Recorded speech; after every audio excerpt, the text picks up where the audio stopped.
Il est minuit, meilleurs vœux 2026. Voici les tendances astrologiques pour, entre autres, les signes cardinaux.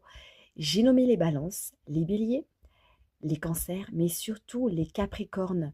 Les capricornes qui vivent plusieurs passages planétaires sur leur soleil, sur leur lune, ou en tout cas les personnes qui ont pas mal d'aspects, un amas planétaire, plus de 4 planètes dans un signe, entre autres, qui sont mais vraiment réactivés.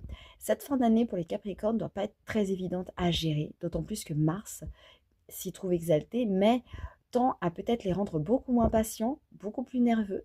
Et puis surtout, Mercure va bientôt rentrer dans le signe du Capricorne également. Donc il va y avoir ici 4 planètes.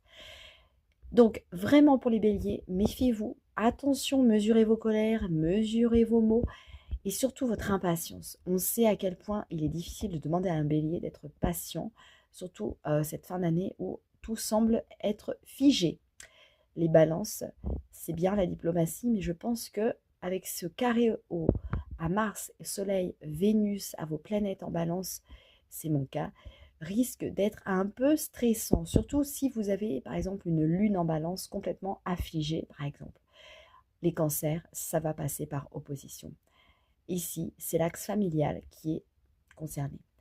On vous demandera d'être patient, on vous demandera certainement d'être plus responsable, plus mature, mais c'est pas évident de demander cela à un cancer du fait que ses responsabilités, c'est plutôt le Capricorne qui va le lui faire remarquer. Allez, patience, ça va aller mieux, je vous embrasse.